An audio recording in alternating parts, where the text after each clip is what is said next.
Shalom saudara-saudara terkasih, mengawali kebaktian hari ini, marilah kita menyanyikan dari NKB 126, bait 1-2, Tuhan memanggilmu.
Jemaat Tuhan terkasih, mari kita mengawali kebaktian ini dengan pengakuan bahwa kebaktian ini terjadi dalam nama Bapa, Putra, dan Roh Kudus.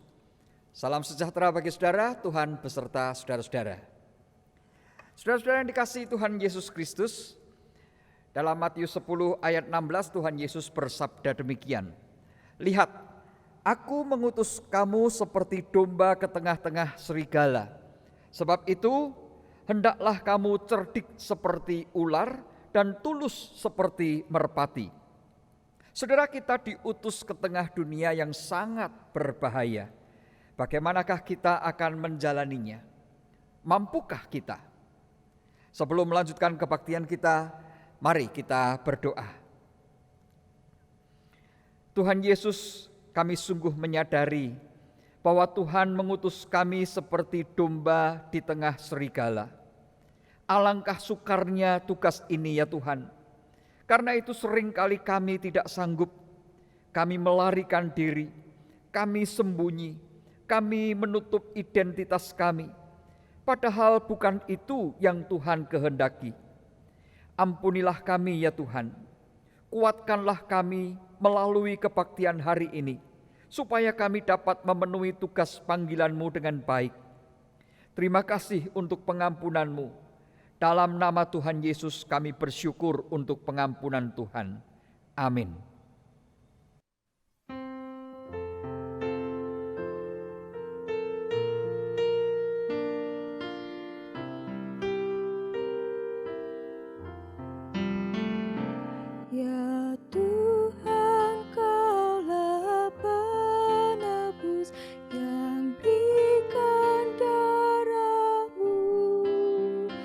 Menjadi kurban yang kudus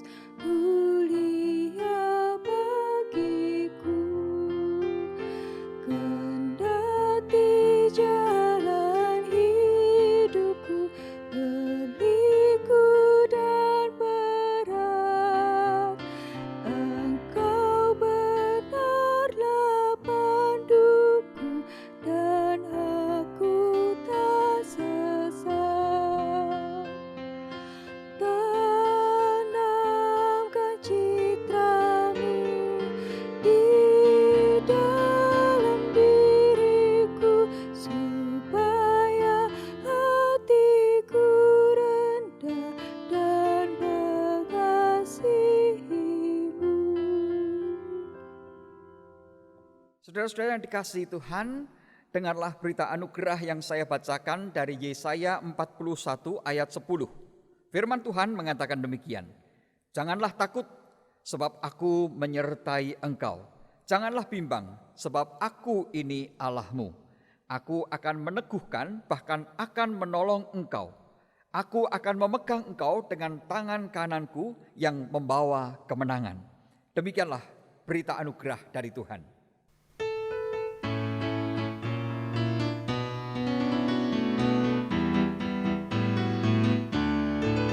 Tuhan mengutus kita ke dalam dunia, bawa pelita kepada yang gelap. Meski dihina serta dilanda duka, harus melayani dengan sepenuh, dengan senang, dengan senang. Marilah kita melayani umat-Nya dengan senang, dengan senang. Berarti kita memuliakan nama-Nya.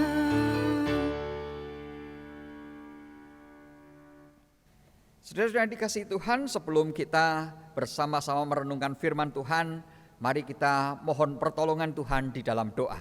Mari kita berdoa. Allah Bapa Sang Firman yang hidup, kami sungguh merindukan pertolongan Tuhan di dalam kami memenuhi tugas panggilan Tuhan. Karena itu bimbinglah kami ya Tuhan dengan firman Tuhan yang akan kami baca dan kami renungkan. Jamalah hati kami, akal budi kami, supaya ketika kami membaca firman-Mu, merenungkan firman-Mu, Roh Kudus menjamah hati kami dan menolong kami untuk memahami dengan baik. Tolonglah kami semua ya Bapa, berkati kami semua, dan pakailah hamba-Mu yang lemah dan terbatas, supaya dengan pertolongan Tuhan, hamba-Mu dimampukan untuk memberitakan firman Tuhan dengan baik dan benar, seturut dengan kehendak Tuhan. Terima kasih Bapa, di dalam nama Tuhan Yesus kami berdoa. Amin. Saudara-saudara yang dikasihi Tuhan Yesus Kristus, firman Tuhan yang akan kita renungkan saat ini, kita baca dari kitab Matius 10 ayat 24 sampai 33. Firman Tuhan mengatakan demikian. Seorang murid tidak lebih daripada gurunya, atau seorang hamba daripada tuannya. Cukuplah bagi seorang murid jika ia menjadi sama seperti gurunya, dan bagi seorang hamba jika ia menjadi sama seperti tuannya. Jika tuan rumah disebut Beelzebul, apalagi seisi rumahnya.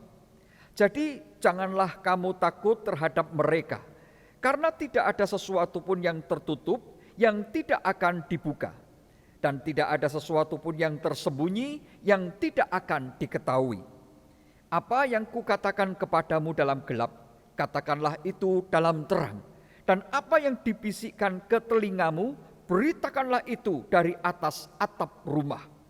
Dan janganlah kamu takut kepada mereka yang dapat membunuh tubuh, tetapi yang tidak berkuasa membunuh jiwa. Takutlah terutama kepada Dia yang berkuasa membinasakan baik jiwa maupun tubuh di dalam neraka. Bukankah burung pipit dijual 2 ekor seduit? Namun seekor pun daripadanya tidak akan jatuh ke bumi di luar kehendak Bapamu. Dan kamu, rambut kepalamu pun terhitung semuanya. Sebab itu janganlah kamu takut, karena kamu lebih berharga daripada banyak burung pipit. Setiap orang yang mengakui aku di depan manusia, aku juga akan mengakuinya di depan Bapa-Ku yang di sorga. Tetapi barang siapa menyangkal aku di depan manusia, aku juga akan menyangkalnya di depan Bapa-Ku yang di sorga. Demikianlah firman Tuhan. Berbahagialah setiap orang yang mendengarkan firman Tuhan, menyimpan dan melakukan dalam kehidupannya setiap hari. Haleluya.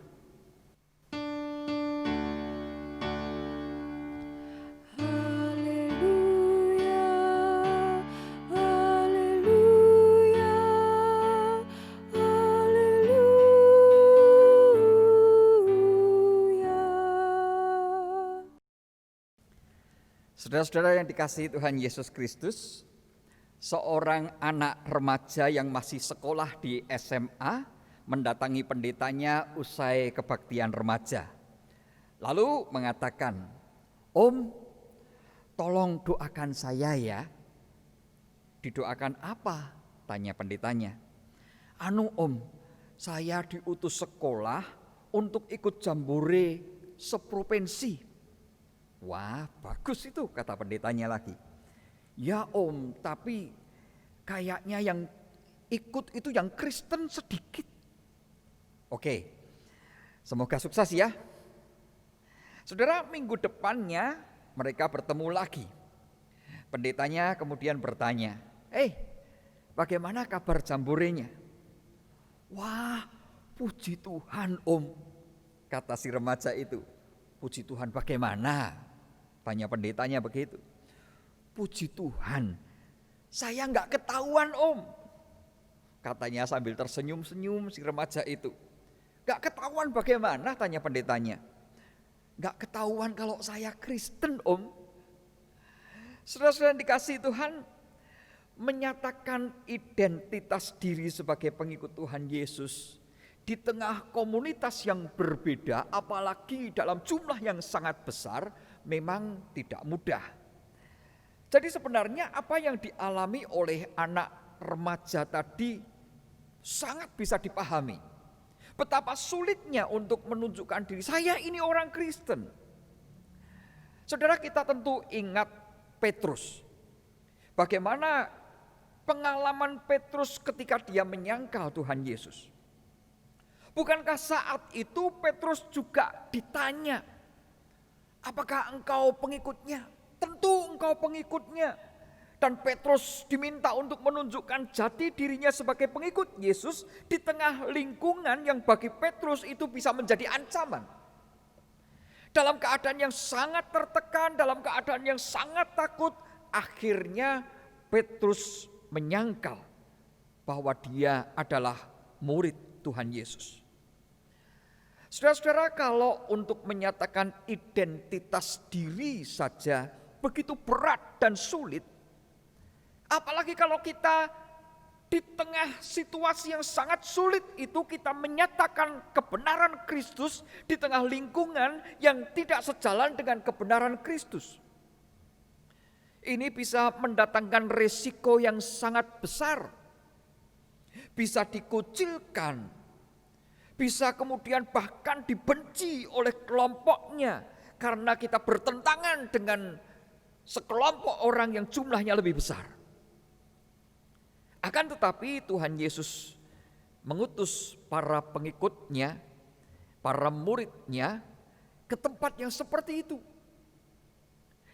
Dalam Matius 10 ayat 16 tadi yang kita baca, Tuhan Yesus mengatakan begini, "Lihat, Aku mengutus kamu seperti domba ke tengah-tengah serigala. Sebab itu hendaklah kamu cerdik seperti ular dan tulus seperti merpati." Artinya kita diutus ke tempat yang bukan hanya sulit, tetapi juga berbahaya. Karena kalau setiap orang diutus oleh Tuhan Yesus di tempat seperti itu, Tuhan Yesus menasihati supaya kita cerdik seperti ular. Tetapi kita harus memiliki hati yang tulus seperti merpati. Saudara-saudara, nampaknya Tuhan Yesus juga menyadari bahwa tugas pengutusan seperti ini sangat berat dan tidak mudah. Oleh sebab itu Tuhan Yesus memberikan penguatan, memberikan nasihat kepada setiap orang yang diutusnya, termasuk kita semua. Dan penguatan dan nasihat itu yang pertama adalah cukup menjadi sama dengan gurunya atau tuannya. Saudara-saudara, pernyataan Tuhan Yesus, cukuplah bagi seorang murid jika ia menjadi sama seperti gurunya, dan bagi seorang hamba jika ia menjadi sama seperti tuannya. Pernyataan ini memberi pesan kuat kepada para muridnya dan kepada kita semua, para pengikutnya masa kini, yaitu Kalau Tuhan Yesus mengalami penderitaan, disalibkan hingga wafat karena melakukan misinya, maka cukuplah kalau kita, murid-muridnya, mengalami hal yang sama seperti Tuhan Yesus. Ini wajar saja kalau gurunya mengalami penderitaan, mengalami penyiksaan, maka murid-muridnya juga bisa mengalami hal yang sama seperti gurunya. Yang kedua, ketika kita para pengikut Tuhan Yesus itu mengalami penderitaan hingga kematian seperti Tuhan Yesus, kita diajak untuk memandang penderitaan, kesulitan itu sebagai kehormatan. Karena kita boleh mengalami penderitaan yang sama seperti Tuhan Yesus ketika menjalankan tugas panggilannya untuk menyatakan kebenaran Kristus. Nah saudara, itu hal yang pertama. Kalau kita menjadi sama seperti Tuhan Yesus, mengalami hal yang sama seperti Tuhan Yesus, cukuplah itu. Yang kedua, Tuhan Yesus memberikan penguatan kepada kita semua. Jangan takut, ini yang kedua. Saudara, sebetulnya rasa takut adalah hal yang wajar. Karena semua orang diberi Tuhan hati untuk mengekspresikan berbagai perasaan. Baik itu perasaan sedih, gembira, khawatir, termasuk takut. Akan tetapi Tuhan Yesus menasihatkan agar semua muridnya tidak takut ketika diutus oleh Tuhan Yesus di tempat yang berbahaya, di tempat yang sulit. Jangan takut kepada yang hanya bisa membunuh tubuh, namun tidak berkuasa membunuh jiwa. Mengapa? Karena tubuh yang kita punya ini suatu saat nanti pasti akan kita tinggalkan. Karena kita semua akan meninggal dunia. Seperti yang dikatakan oleh Rasul Paulus dalam kitab 1 Korintus 15 ayat 50. Yang mengatakan begini. Saudara-saudara, inilah yang hendak kukatakan kepadamu, yaitu bahwa daging dan darah tidak mendapat bagian dalam kerajaan Allah. Dan bahwa yang binasa ini tidak mendapat bagian dalam apa yang tidak binasa. Maka jelaslah kita diajak supaya kita tidak takut menyatakan kebenaran Kristus, sekalipun ada resiko yang sangat berat, yaitu kehilangan tubuh ini. Saudara-saudara, kita juga diingatkan supaya kita takut kepada yang berkuasa membunuh jiwa, yaitu Allah. Jangan takut kepada manusia yang menghilangkan atau yang berkuasa untuk membunuh tubuh. Tetapi Allah berkuasa untuk bukan hanya membunuh tubuh, tapi juga jiwa. Artinya kita harus takut hanya kepada Allah yang berkuasa untuk membunuh tubuh dan jiwa. Karena kalau tubuh dan jiwa kita mati, maka selesailah sudah, habislah hidup kita. Seperti yang dikatakan oleh Rasul Paulus dalam Filipi 1 ayat 21. Karena bagiku hidup adalah Kristus dan mati adalah keuntungan. Maka jangan takut menyatakan kebenaran Kristus meskipun ada resiko di dalam dunia ini. Namun Tuhan akan memberi kehidupan. Bagiku hidup adalah Kristus dan mati adalah keuntungan. Karena ketika tubuh kita mati, jiwa kita akan hidup, diselamatkan oleh Tuhan. Jadi mengapa jangan takut? Pada ayat 29 sampai 31 Tuhan Yesus menegaskan dengan sangat indah. Bukankah burung pipit dijual 2 ekor seduit?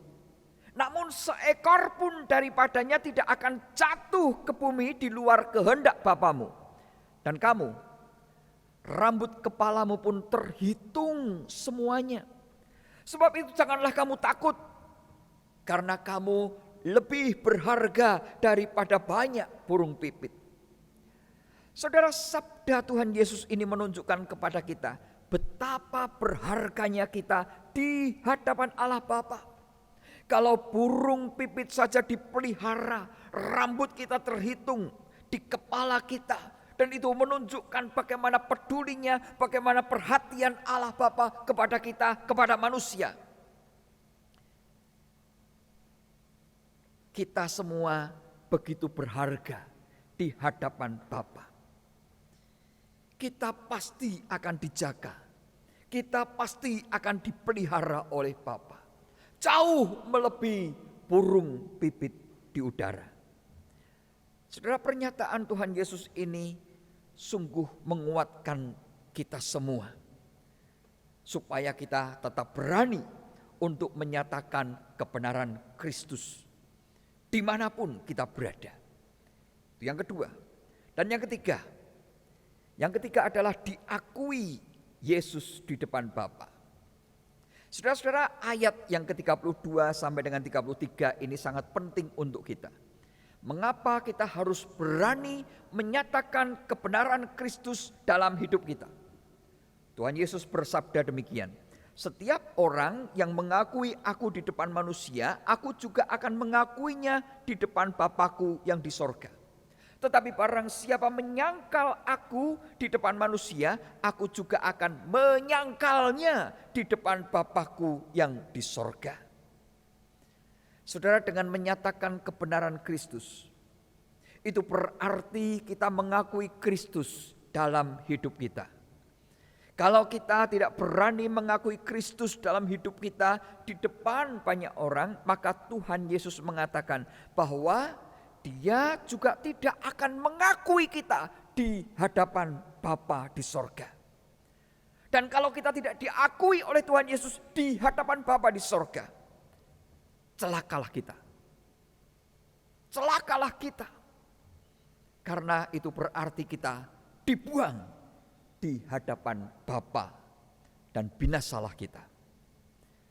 Saudara-saudara, sekarang marilah kita berani menyatakan kebenaran Kristus dengan menyampaikan firman Tuhan dalam hidup kita setiap hari. Supaya semua orang mengetahui dan melakukan kebenaran Kristus sehingga dunia ini damai sejahtera. Karena ada kebenaran yang terus-menerus dinyatakan oleh para pengikut Kristus. Selamat berkarya, Tuhan memberkati kita semua. Amin.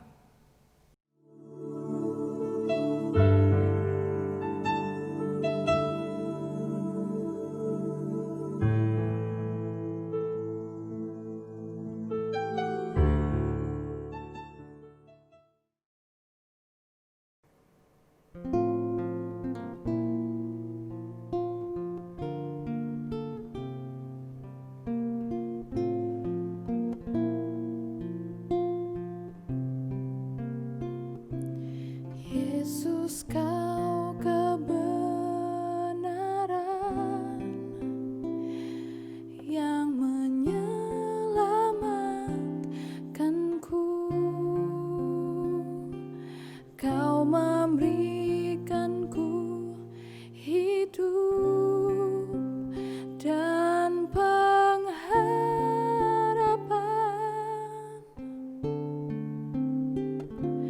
Ku ikut kehendak-Mu,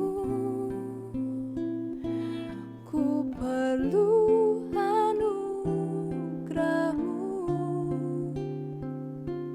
Ku nyatakan janji-Ku kepadamu.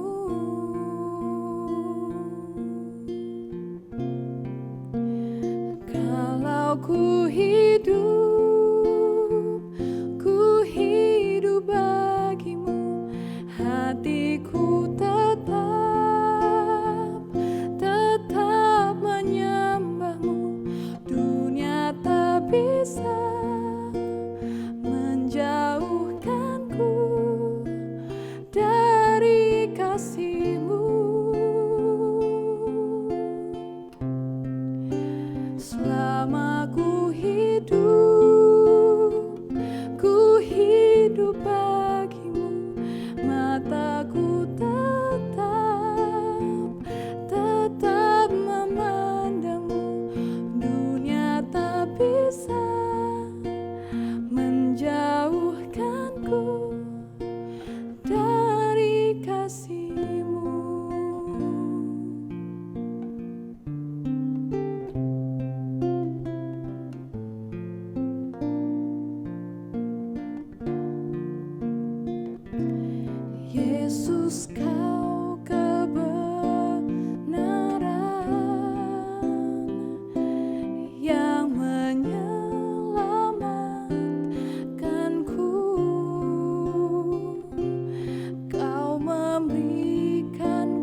bersama gereja di segala abad dan tempat, dengan mengingat akan baptisan kita, marilah kita mengikrarkan pengakuan iman kita menurut pengakuan iman rasuli. Hendaklah masing-masing mengucapkan demikian. Aku percaya kepada Allah Bapa yang Maha Kuasa, Khalik langit dan bumi, dan kepada Yesus Kristus, Anak-Nya yang tunggal Tuhan kita, yang dikandung dari Roh Kudus, lahir dari anak darah Maria, yang menderita sengsara di bawah pemerintahan Pontius Pilatus, disalibkan, mati dan dikuburkan. Turun ke dalam kerajaan maut, pada hari yang ketiga, bangkit pula dari antara orang mati, naik ke surga, duduk di sebelah kanan Allah, Bapa yang Maha Kuasa, dan dari sana Ia akan datang untuk menghakimi orang yang hidup dan yang mati. Aku percaya kepada Roh Kudus, gereja yang kudus dan am, persekutuan orang kudus, pengampunan dosa, kebangkitan orang mati, dan hidup yang kekal. Amin. Jemaat Tuhan terkasih, mari sekarang kita menaikkan doa-doa syafaat kita. Mari kita satu hati dalam doa. Bapa Sorgawi, kami bersyukur karena firman-Mu sungguh menguatkan kami, sehingga kami tidak ragu lagi untuk diutus Tuhan seperti domba di tengah serigala. Meskipun itu berat, meskipun itu sulit, tapi kami sekarang memiliki penghiburan dan penguatan bahwa Tuhan akan senantiasa menjaga kami. Terima kasih Tuhan. Saat ini perkenankan kami berdoa bagi saudara-saudara kami yang sedang bergumul dengan kesehatan mereka. Tolong Bapa, tilik mereka satu persatu, jamahlah mereka, kuatkan iman mereka dan mohon sembuhkanlah mereka. Bapak Sorgawi, saat ini kami berdoa bagi pasien COVID-19. Biarlah kiranya setiap pasien corona yang saat ini sedang dalam perawatan, Tuhan menjamah mereka dan Tuhan menyembuhkan mereka. Demikian juga para tenaga medis, dokter, perawat, dan semua yang terlibat dalam merawat orang-orang yang sakit karena virus corona. Tuhan menguatkan mereka, Tuhan memberi kesabaran, Tuhan memberi kemampuan. Dan lindungilah mereka ya Tuhan, supaya mereka tidak tertular dari virus corona. Ya Tuhan, kami juga berdoa, kalau saat ini pemerintah kami akan menetapkan new normal, biarlah kiranya semuanya boleh berjalan dengan baik, berjalan dengan lancar. Dan biarlah kiranya masyarakat boleh memahami, pemahaman new normal ini bukan bebas sebebas-bebasnya, sehingga nanti akan membahayakan kehidupan mereka. Maka biarlah kiranya Tuhan menolong kami semua masyarakat Indonesia bisa menjalani kehidupan new normal ini dengan baik. Ya Tuhan, kami juga mau berdoa untuk gereja-gereja Tuhan dan khususnya GKI Tumapel, agar kami bisa membangun kehidupan iman kami kepada Tuhan Yesus. Jadikanlah kami saksi Tuhan. Biarlah Tuhan menguatkan iman kami selalu, supaya kami tetap setia mengikut Tuhan Yesus. Kami menyerahkan ya Tuhan bangsa dan negara kami dengan berbagai macam kesulitan yang terjadi di tengah bangsa kami. Tuhan memberkati pimpinan bangsa kami, dari presiden kami dengan seluruh jajarannya sampai pemimpin-pemimpin daerah.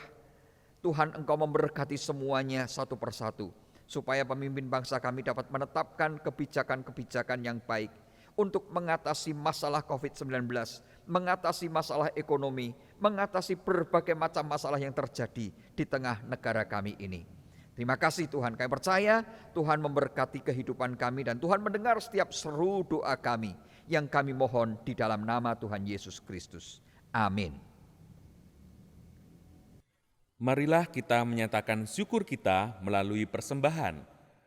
Persembahan dapat dikirimkan melalui transfer ke rekening GKI Tumapel atau dimasukkan ke kotak yang tersedia di kantor atau dikumpulkan lebih dulu dan diserahkan saat kebaktian sudah berjalan biasa. Dasar dari persembahan saya bacakan dari 1 Tesalonika 5 ayat 18. Mengucap syukurlah dalam segala hal, sebab itulah yang dikehendaki Allah di dalam Kristus Yesus bagi kamu.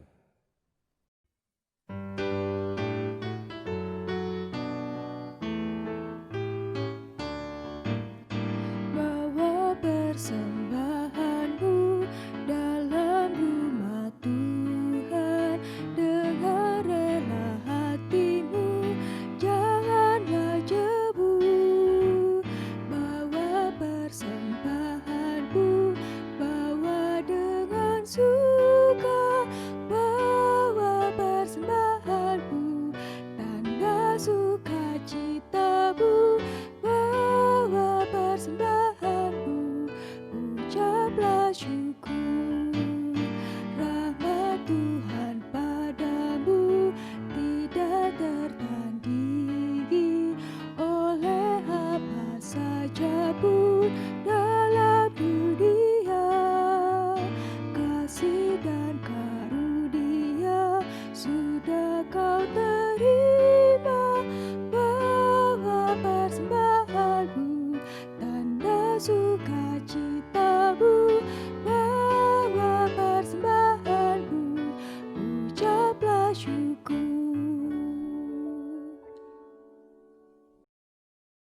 Marilah kita berdoa. Allah Bapa yang Maha Pemurah, kami persembahkan syukur kami kepadamu.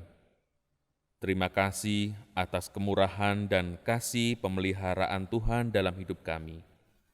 Terimalah syukur kami ya Tuhan, dalam nama Tuhan Yesus kami persembahkan syukur kami. Amin.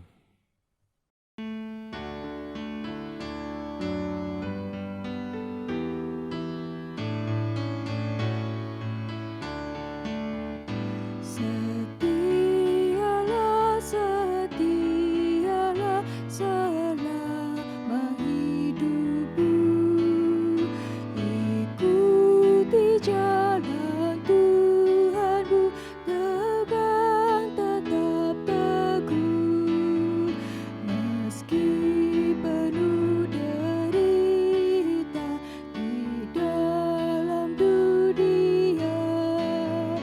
Tetapi jangan kau gentar, tetap setialah.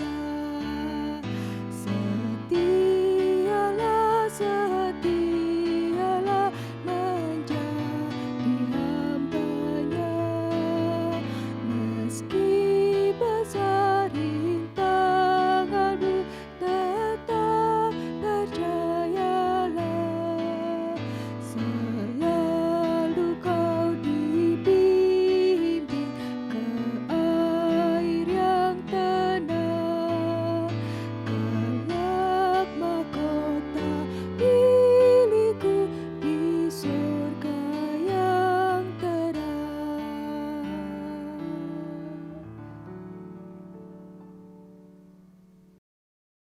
Saudara-saudara yang dikasihi Tuhan Yesus Kristus, marilah kita menyatakan kebenaran Kristus dalam kehidupan kita, agar kita menjadi saksi Kristus dimanapun kita berada. Dan sekarang terimalah berkat Tuhan. Tuhan memberkati engkau dan melindungi engkau. Tuhan menyinari engkau dengan wajah-Nya dan memberi engkau kasih karunia. Tuhan menghadapkan wajah-Nya kepadamu dan memberi engkau damai sejahtera. Amin.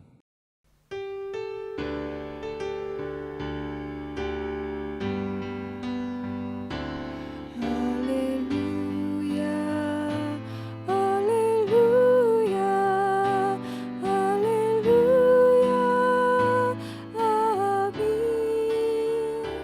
Di setiap kata dan karyaku, haleluya, amin.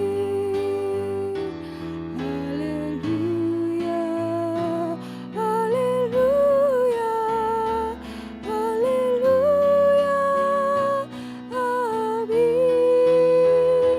Di setiap kata dan karyaku, haleluya, amin.